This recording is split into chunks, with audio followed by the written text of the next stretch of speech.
Assalamualaikum. Lecture 10 is about accounting cycle. Accounting cycle सबसे important topic है accounting के अंदर। हमारे कोर्स का 60 to 70% हिस्सा अकाउंटिंग साइकिल के पोर्शंस को ही कवर करता है। अकाउंटिंग साइकिल बेसिकली इसमें डिफरेंट चैप्टर्स हैं जिसको हम स्टेप बाय स्टेप कवर करते हैं। तो हमें अकाउंटिंग साइकिल का पता होना चाहिए कि ऑर्गेनाइजेशंस के अंदर अकाउंटिंग साइकिल किस तरीके से मूव करता है। यहाँ पे आप डायग्राम में देख सकते हैं कि अकाउंटिंग साइकिल की जब हम बात करते हैं तो अकाउंटिंग साइकिल स्टार्ट होता है ट्रांजैक्शन से।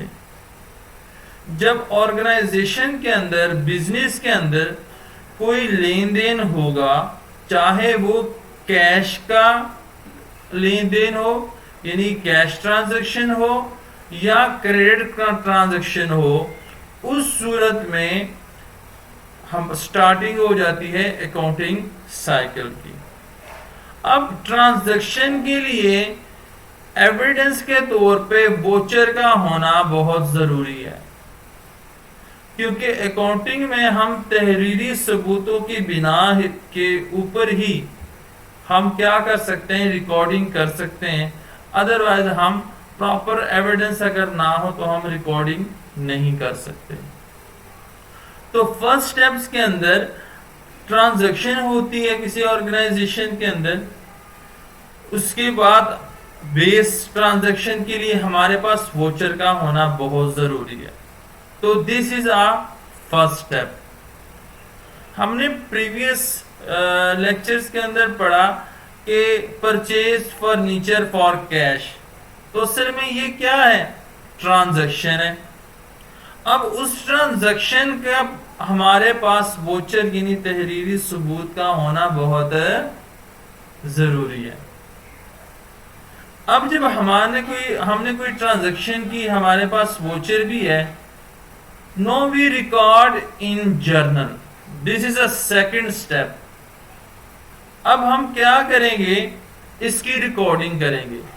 तो रिकॉर्डिंग के लिए हमारे पास एक बुक होती है जिसको हम जर्नल कहते हैं। जर्नल के अंदर हम फर्स्ट टाइम के ऊपर रिकॉर्डिंग करते हैं, यानी हमारी जितनी भी डे टू डे ट्रांजैक्शंस होंगी हम उसको time wise, date wise journal में हम क्या करेंगे, इसको प्रॉपर वे से लिखेंगे जर्नल फॉर्मेट के अंदर।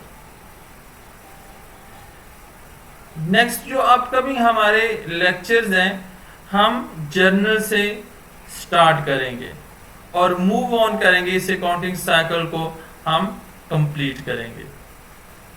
सो रिकॉर्डिंग करने के बाद जिस तरह हमने अकाउंटिंग की डेफिनेशन पढ़ी, accounting is an art and science of recording, classifying, summarising and interpreting of financial statements.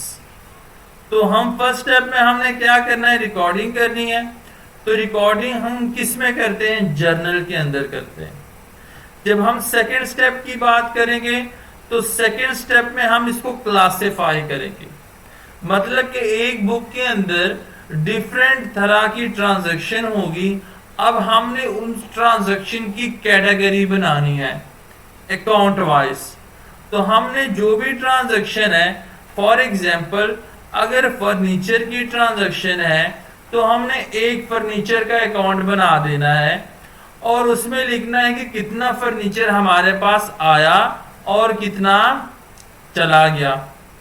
इस तरह हमने एक कैश का अकाउंट बनाना है, फिर हमने देखना है कि हमारे पास कैश कितना आया और कितना कैश चला गया और अभी हमारे पास रिमेनिंग बैलेंस कितना है।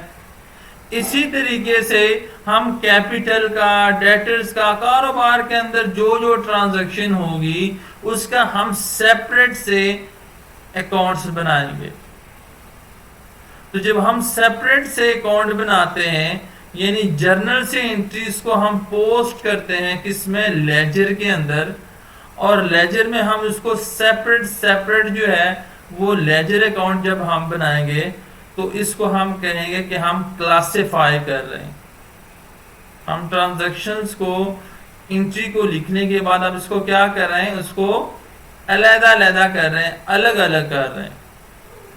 अब अकाउंट्स बनने के बाद हमारे पास उस हर अकाउंट्स का बैलेंस आता है। मे बी किसी अकाउंट्स का नील बैलेंस भी हो सकता है, जिसको हम फर्दर पढ़ेंगे और अंडरस्टैंड करेंगे कि नील बैलेंस क्या होता है। इसके बाद हम उन बैलेंसेस को या उस टोटल को हम मूव करते हैं किसके अंदर, ट्रायल बैलेंस के अंदर। ट्रायल बैलेंस क्या है, असल में हम अरिथमेटिकल एक्यूरेसी को चेक करने के लिए हम क्या करते हैं, एक समरी बनाते हैं ताकि हमें ओवरऑल पिक्चर जो है क्लियर हो जाए कि कहीं पे हमारे हिसाब में कोई गड़बड़ तो नहीं है, कहीं पे कोई मिस्टेक्स या एरर तो नहीं है। तो हम इस चीज को मेक श्योर करने के लिए हम क्या करते हैं, ट्रायल बैलेंस बनाते हैं और चेक करते हैं कि क्या आया जो हमारे पास डेबिट और क्रेडिट साइड है, क्या वो दोनों, उनका जो बैलेंस है वो इक्वल है। तो जो हमारे पास जब हम बनाते हैं ट्रायल बैलेंस को, तो ये हमें शो करवाता है कि जो अरिथमेटिकल एक्यूरेसी है, जो हमने प्रॉपर बेसिस की रिकॉर्डिंग की है, कहीं पे कोई मिस्टेक्स या गलती तो नहीं है। तो अगर दोनों बैलेंसेस यानी डेबिट और क्रेडिट के बैलेंसेस सेम आ जाएं, तो मीन टू से कि हमने जो भी रिकॉर्डिंग की है जर्नल के अंदर और लेजर के अंदर, वो बिल्कुल और एग्जैक्टली ठीक है। इसके बाद हम मूव करते हैं ट्रायल बैलेंस से, हम इंटरप्रेटिंग करते हैं, इंटरप्रिटेशन करते हैं। अब इंटरप्रिटेशन करने के लिए हमें कुछ अकाउंट्स बनाने पड़ते हैं, जैसे कि हम फाइनल अकाउंट बनाते हैं जिसमें हमारे पास ट्रेडिंग अकाउंट और प्रॉफिट एंड लॉस अकाउंट हम बनाते हैं। ट्रेडिंग अकाउंट जो है उसमें हम डायरेक्ट एक्सपेंस और डायरेक्ट इनकम का कंपैरिजन करते हैं, लेकिन जब हम प्रॉफिट एंड लॉस अकाउंट की बात करते हैं तो हम उसमें इनडायरेक्ट एक्सपेंस और इनडायरेक्ट इनकम का कंपैरिजन करते हैं। फाइनल अकाउंट का मकसद क्या होता है, ताकि हमें पता चल जाए कि हमें कितना, यानी बिजनेस के अंदर कितना नुकसान हुआ है या हमें कितना मुनाफा हुआ है। हम इस चीज को चेक करने के लिए हम क्या बनाते हैं, फाइनल अकाउंट बनाते हैं और बाद में फिर हम इसकी इंटरप्रिटेशन करते हैं। इनकम स्टेटमेंट हमारे पास क्या है कि हम सेल में से लेस करते होते हैं कॉस्ट ऑफ गुड्स सोल्ड, या लेस करते हैं परचेजेस को, ग्रॉस प्रॉफिट आता है, और इसमें से हम लेस करते हैं कुछ ऑपरेटिंग मार्केटिंग के एक्सपेंसेस को, ऐड करते हैं हम इनकम्स को, लेस करते हैं हम अदर ऑपरेटिंग एक्सपेंसेस को या अदर एक्सपेंसेस को, और इस तरीके से हम उसमें से लेस करते हैं इंटरेस्ट को और टैक्सेस को, और एट द एंड के ऊपर हम क्या करते हैं, नेट प्रॉफिट कैलकुलेट करते हैं। बैलेंस शीट जो हम बनाते हैं उसका मकसद ये है कि हम एसेट्स और उसके अपोजिट साइड लायबिलिटी और कैपिटल का कंपैरिजन करें कि आया हमारी जो फाइनेंशियल पोजीशन है बिजनेस की वो क्या है। तो अकाउंटिंग पीरियड एक मखसूस स्पेसिफिक टाइम पीरियड के लिए जब हम बिजनेस के फाइनेंशियल पोजीशन को देखने के लिए हम जिस अकाउंट को बनाते हैं या स्टेटमेंट को हम बनाते हैं उसको हम बैलेंस शीट कहते हैं, जो कि हमें बताता है एट द एंड के ऊपर कि आया हमारे जो कारोबार है वो सरप्लस में है या वो डेफिसिट में है। यानी कि हमें बताता है कि अगर हमारे एसेट ज्यादा हैं हमारी लायबिलिटी और कैपिटल से, तो इसका मतलब है हमारे जो कारोबार की पोजीशन है वो अच्छी है और इसको हम सरप्लस का नाम देते हैं।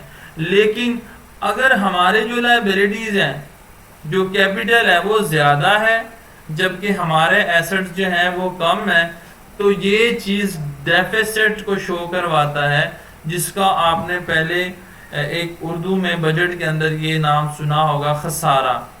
तो हम इसको डेफिसिट को खसारा कहते हैं कि हमारे कारोबार को क्या हो रहा है, खसारा हो रहा है।